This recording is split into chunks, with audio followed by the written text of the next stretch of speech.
Food storage. How much? How long? Some strategies. Hey everybody, this is Michael with Asymmetrical Preparedness. First off, thank you to all my subscribers. Thank you for all your support. Awesome commentary, back and forth conversations. I really appreciate you guys. You guys are truly a blessing. Let's grow this channel. Let's grow all the channels. Let's lift up all preparedness, other channels, like-minded channels. Some tips. We talk about food storage all the time. We've got to have food storage. Water storage goes along with it. I'm going to talk about food today, not water. Talk about water in other videos. Food storage. How much should you have? That's like the million-dollar question. First off, let's talk about your caloric needs. That comes into play when you're talking about how much. How much food do you need? Everybody's different. My 5-year-old girl doesn't need the calories that I need right now in our day-to-day lives right now. And in my day-to-day life right now, I do not need the same calories as I will need in a big event. SHTF, world falling apart, chaos, collapse, calamity, all these things. Because I'm going to be much more, I'm really active now, so I still think I'll be more active. I'm very active right now. I do a lot of things. And what's nice about that is all those things, all that activity is functional fitness. That's how you stay fit. That's how you're able to do the things, is by doing the things and getting the exercise from doing the things. And exercise on the side is important. That's just a side note. Food storage. So, how many calories do you need in a day? You need to know this. Everybody's different. In different times, you burn different calories. Different days, you burn different calories because of your workload. Maybe you take Sundays off of the Sabbath, which I highly recommend. We need to honor Him. So maybe your caloric intake isn't as great on those days. But in an SHTF scenario, you can't count on that. It may not be a relaxation day. We may have to find other ways to honor Him. If you're not very active right now, if you live kind of a sedentary lifestyle, you don't need, and you hopefully don't eat as many calories as you do in a high workload. So you got to take that into factor. So what are we talking about? 2,000 calories a day per person is kind of like the standard. Okay, my wife doesn't eat 2,000 calories a day. My little one doesn't eat 2,000 calories a day. Me and my 13-year-old boy, however, eat probably around that, maybe a little bit more. I don't know. I don't track calories. I don't care about calories. I don't care about fats. I can eat healthy, whole, natural foods as often as possible, less processed food. But anyway, let's get to the real point. In a scenario where you are very active, you're going to need 3,000, 4,000, 5,000, 8,000 calories a day, depending on your activity load. In the military, I have been in situations where, I was eating close to probably 6,000 to 8,000 calories a day and either maintaining and or losing weight.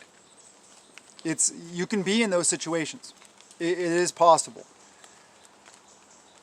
So we need to plan for that. So what is a good ballpark for our food storage as far as calories per person per day?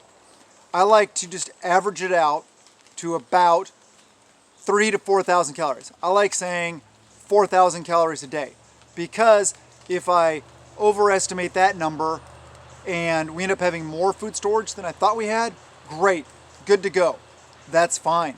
But I know that I at least have enough to cover this set period of time that I have in my mind that I need. So throw out 4,000 calories a day. You can use 3,000 if you want, but I wouldn't use 2,000. I'd use at least 3,000 calories a day. So how much food storage do you need for that? Well, how long do you want to live? Just saying. I think a good thing is you need at least bare minimum enough food storage to get through a winter and spring. So 6 months, I think, is bare minimum. That is because, and this is where I'm going,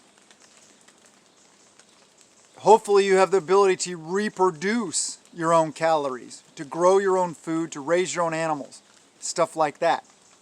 If you have those systems in place, which I really hope you do, if you don't, then you got to store more food. But if you have those systems in place, at least enough food to get you through to the next time when you start having food harvested, or your chickens start laying more eggs, or they start reproducing, so then you can eat the meat. And then hopefully you have enough meat and fruits, vegetables, stuff like that you're growing and raising, that you can be canning, you can be freeze drying, dehydrating, whatever your method is, pickling, salting, jerking, whatever it may be. Then you can start building that food storage back up. But I'd say bare minimum, enough to get you through the lean times, which would be winter, spring, things like that. Now, bigger picture, what do I think is a good idea? I think a year is kind of like my baseline, my bare minimum, that I never ever want to drop below, ever, even in an event. Because once you open up that first bucket, or that first tote, or that first box, whatever it is, you start the stopwatch, countdown for your life. Seriously. I'm not trying to be doom and gloom here. We prep out of peace of mind, not out of fear here on asymmetrical preparedness. We're uplifting and empowering here on asymmetrical preparedness. But being realistic, there are doom and gloom things to talk about. If we're entering into an extended period of chaos, of not having the ability to go to the store and replenish food, go to medical facilities to get medical care, things like that, we have to be ready. Part of that food storage plan, link in the description below, preparewithap.com. That is my page from My Patriot Supply. 25-year shelf life buckets of pre-made foods that you can cook and use to not die, to survive on. Okay, 25% off.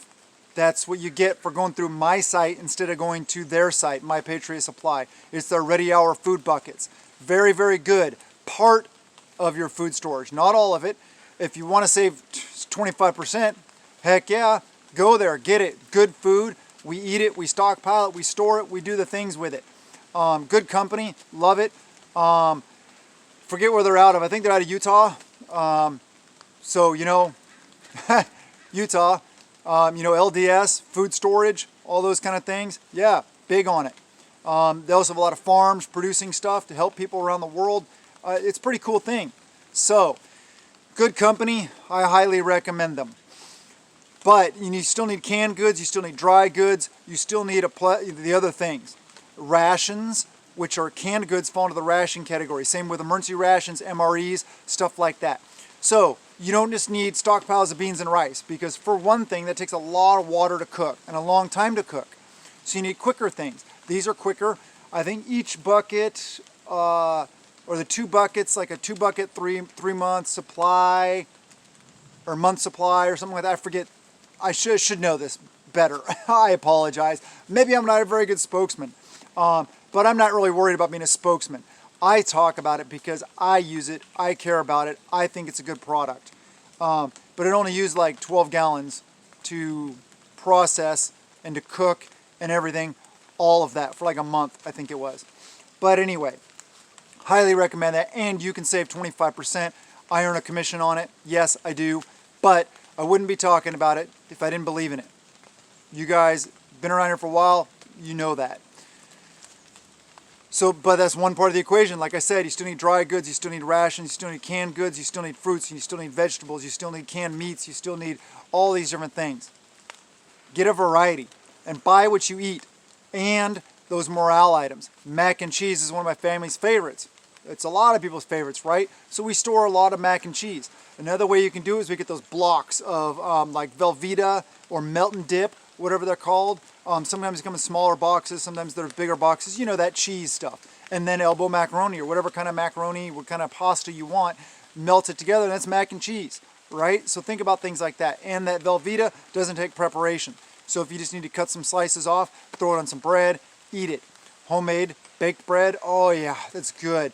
I literally like the queso blanco, the white cheese. Oh man, my favorite cheese in the world, by the way, for you guys out there, a little tip, is that Vermont extra sharp white cheddar. And let me give you a tip here for an amazing experience. If you like the flavors, I found this, you know how flavors just meld, they go together for some reason. They just, it's amazing when these flavors come together. So here's what it is. Extra sharp Vermont white cheddar Cheez-Its, and pimento olives. The ones with the garlic and jalapeno stuffed, oh, my favorites. But the green olives, the white cheddar Cheez-Its, and the Vermont extra sharp white cheddar. Take a little piece of the cheddar, take a Cheez-It or two, throw an olive on there, throw it in your mouth, eat it. Boom! Amazing. Anyway, my little tip of the day. Asymmetrical preparedness family, favorite snacky treat thing. Sometimes we just make a big tray of it. Bunch of different olives, Kalamata olives also, those purple ones, amazing. And the black olives, different cheeses, different crackers. Sometimes you just gotta have a cheese and cracker night. Good to go. But anyway, I love you guys. I hope that you guys are thinking about this. Like I said, recommend bare bones 6 months. If you're not there yet, still feel good about a month, 3 months, something like that. At least to get you through a period where you may be snowed in, you may be locked down, you may not be able to get to the store because of roads out, flooding, storms, snow, ice, whatever it may be, and or shortages. Remember that your food storage is your emergency fund. Just like we have emergency funds of money, you know, I keep in my safe. That is for emergencies, like something comes up, we need to deal with something breaks, we got to fix it. Okay, bam, here we go. Not an emergency, right? Becomes not an emergency because we're ready for it. Same thing with food. Your food storage, water storage, you know, your preps in general, that's your emergency fund. Growing your own food, raising your own animals, that's your kind of like your salary, your income. That's what you do normally, and then this is there if you need it just in case. Please think about it like that. If you're in an apartment, people I hear all the time, oh, I live in an apartment, I can't grow food. Well, wrong. There's a channel, Apartment Prepper. Shout out. Watched maybe 1 or 2 of, I think, her videos. Don't quote me, but, oh, I shouldn't even assume the gender nowadays. Pfft, whatever. Anyway, you can grow. Don't ask me, though, how to grow food in an apartment. I don't know. I don't live in an apartment. Apartment. I never, okay, back when I was like 18, 19 years old, brand new in the military, yeah, I lived in an apartment with a couple other guys. We rented a place. But other than that, I don't have any experience apartment living. But yes, do the things, add to your food storage, baseline, 6 months. If you got 3, you got 1, be okay with that. Just keep adding to it as much as possible, please. Got to be ready for tough times. We never know when something's going to go down. We never know what's going to go down. So we need to be as prepared as possible. We want our families to eat. We want ourselves to eat. We want our friends, our families, our communities, our team, our tribe to eat. We want to be able to thrive and not just survive. Thank you for subscribing. And hey, if you're not subscribed, I highly recommend it. Hit that subscribe button. Hit that like button. Ring the notification bell. Comment. Comments are awesome. They really help with the algorithm. And if you really want to help out, watch the whole video. If you're watching this, well, you're already at the end. So you've already watched the video. Thank you. That's truly a blessing. It helps with the algorithm. It helps with the, the paying the bills, doing the things, being able to do this stuff. So thank you for your support. I love you guys. Have a wonderful day. Blessings to you and yours.